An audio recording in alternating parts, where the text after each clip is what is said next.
Dear student, myself Rajendra Aaseri, I am assistant professor in computer science department at Government Bangad PG College, Didwana. In the previous lecture, we discussed various concepts on entity relationship diagram. In ER diagram, there are notation for every concept. Like for entity, we are using rectangle. For attribute, we are using ellipse. For relationship, diamond symbol is there. To link between entity and relation, there is lines, and double ellipse is used for multi-valued attribute, and dotted ellipse are used for derived attribute. Clear?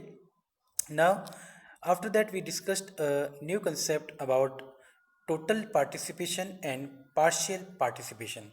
So, if the entities of a relationship are participating in full manner, means every entity from first sight is totally participating in a relationship with the every entity on the other side, then it is called as total participation. If some of the entity from one side are not participating in a relationship, it means it is partial participation, right? So total and partial we have discussed. After that, ternary relationship. Ternary relationship means there should be three entities participating in the relationship. First entity, in the previous example we discussed about ternary.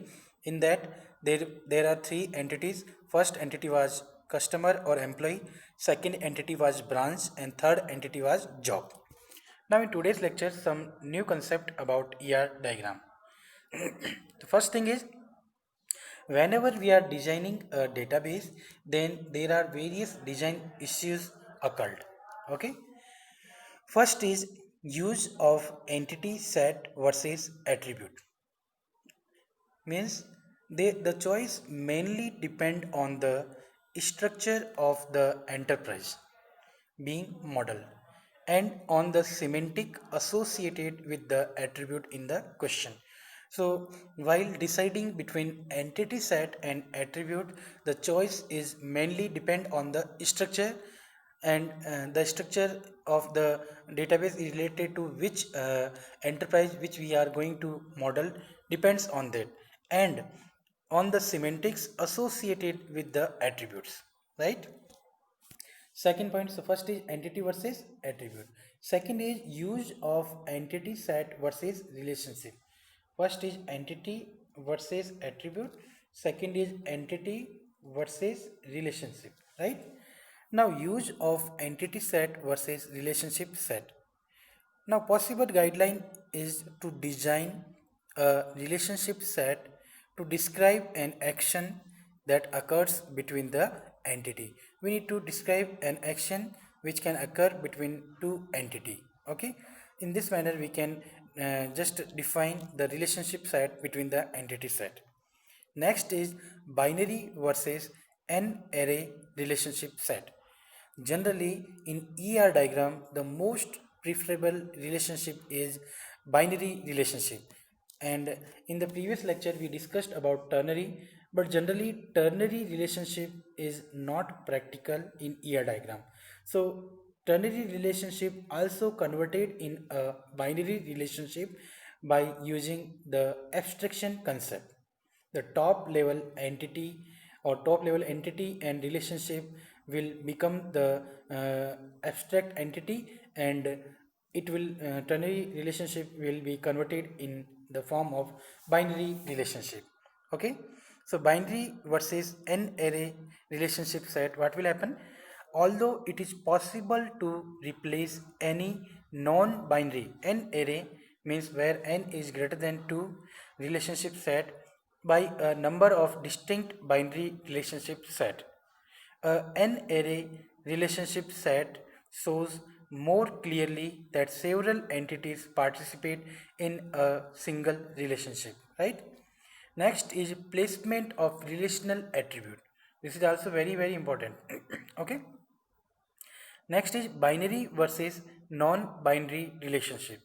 So some relationship that appear to be non-binary may be better represented using binary relationship, like a ternary relationship, parents relating a child to his her father and mother is best replaced by two binary relationship, father and mother.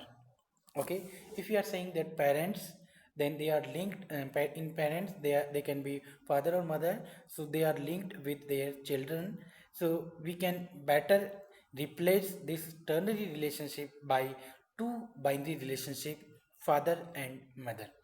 Using two binary relationship, what happen, it will allow partial information, example, only mother being no. Okay, but there are some relationship that are naturally non-binary.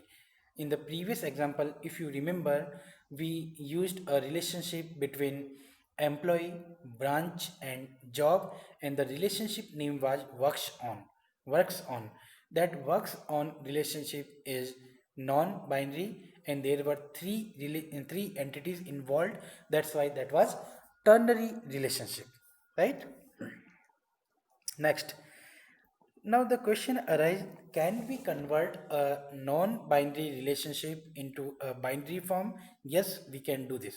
How? See, in general, any non-binary relationship can be represented using binary relationship by creating an artificial entity set. We need to create a artificial entity set in order to convert our ternary or non-binary relationship into a binary relationship, like replace relationship R between entity set A, B and C by an entity set capital E and three relationship set. Like first is R of A, which will relate between new relationship E and A, R of B relating between capital E and B, R of C relating between E and C. So we need to create a spatial identifying attribute for E. A spatial identifying attribute we need to create for E. Clear? Add any attribute of R to E. For each relationship A of I, B of I and C of I in R, create a new entity E of I in the entity set E.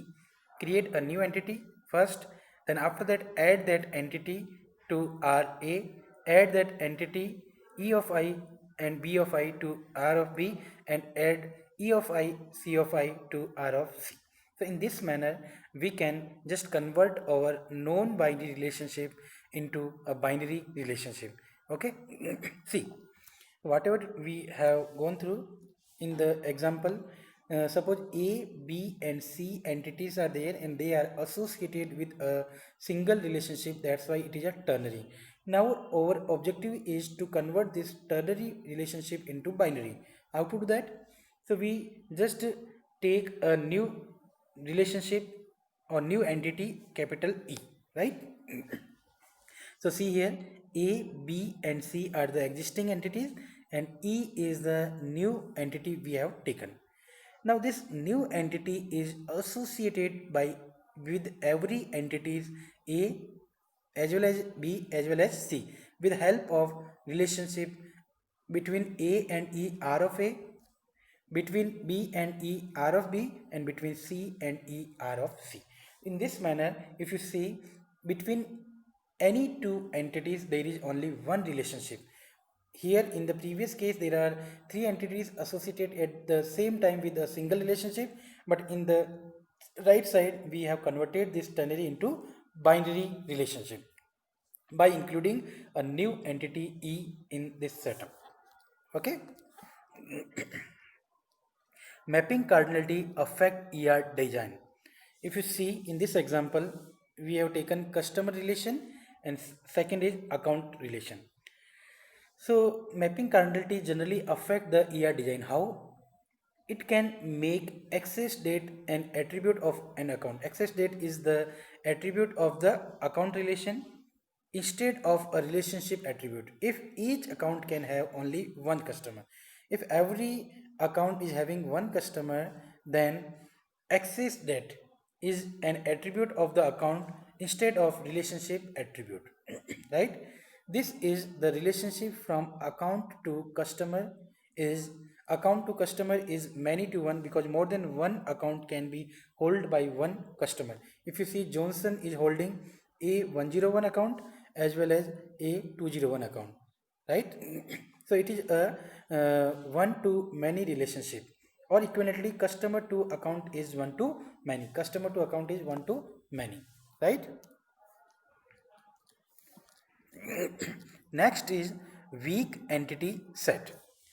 An entity set that does not have a primary key is referred to as weak entity set. The existence of a weak entity set depend on the existence of an identifying entity set.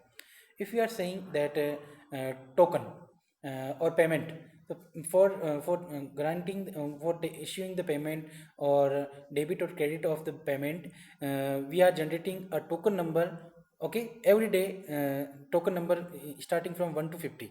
So next day again 1 to 50. So token number is an attribute which is not a primary key, it is a weak entity. That's why we can say payment is a weak entity. Okay, so any entity which doesn't have a specific primary key is called as weak entity set. The existence of weak entity set depends upon existence of identifying entity set. Okay, it must relate to the identifying entity set via a total one to many relationship set from the identifying to the weak entity set in order to identify. Now, identifying relationship depicted using a double diamond. If you are saying that a weak entity is present, then how to just depict that? With help of a double diamond. Double diamond means it will include at least one entity which is weak entity, right? Now, the discriminator. Primary key is the attribute based on which we can distinguish among the record, but there is one new term, discriminator, which is a partial key or key of the weak entity is called as discriminator. Discriminator of a weak entity set is the set of attribute that distinguish among all the entity of a weak entity. So if we want to distinguish among all the entity of a weak entity set, we use discriminator concept. The primary key of a weak entity set is formed by the primary key of a strong entity set on which the weak entity set is existence dependent, plus the weak entity set discriminator. One example is given here. In this example, one entity is loan and another is payment. So if you see in the payment number is the key, but if you see it is underlined with dotted, it means it is a weak entity key, or we can say discriminator. Payment number is discriminator of the payment entity. Why discriminator? Because payment number is the attribute which is distinguished among two payment for the loan, and payment is the weak entity. Why weak entity? Because it is written under the double rectangle. Double rectangle, it means payment is the weak entity set. Discriminator is payment number, payment date and payment amount are the known key attribute of weak entity set payment. Next is loan. Loan is strong entity because it is having primary key, loan number and amount. If you see between loan and loan payment, the relationship is 1. It is 1 because arrow is there. And if you see here, total participation or weak, it is just a participation, but partial participation. Why? Because it is payment is the weak entity and loan payment is the weak relationship. Why? Because at least payment one entity which is a weak entity. So loan payment is written under double, it means it is a weak relationship, right? Now see, we depict a weak entity set by double rectangle, already done. We underline the discriminator of a weak entity set with a dashed line, done. Payment number discriminator and primary key of the payment is Primary key of the payment is loan number, comma, we can say payment number, right? Strong entity key is also included for the payment. So there is a dependency between loan and payment in form of the key. Now next is extended ER feature. First is specialization.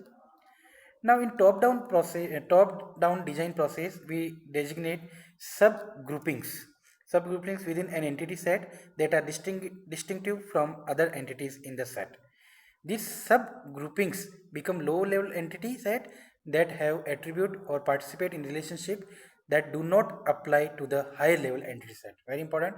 Now attribute inheritance means a lower level entity set inherit all the attribute and relationship participation of the higher level entity set to which it is linked. So top to bottom process, if we are applying, we are going in more detail, it is called as specialization. Example is written here.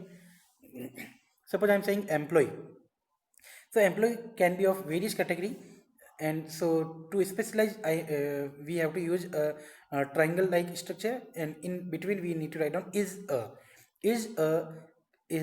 specialized for specialization concept. So employee is a person, employee is a customer, or employee is a teller, officer, or it is a secretary, and all the corresponding suppose officer is entity, it is having office number attribute. Similarly, teller is having corresponding attribute, secretary corresponding attribute, and person is having person ID, name, state, city, and customer is also having credit rating. So is telling about the concept specialization in ER diagram. That's all. One new concept, generalization. Generalization is just reverse approach. Specialization top down and generalization is bottom up. It will combine a number of entity set that share the same feature into a high level entity. If you are going in a high level manner, high level entity, it is generalization. If we are going in low level, it is a specialization concept, right? So the terms specialization and generalization are used interchangeably. That's all from this lecture. Thank you.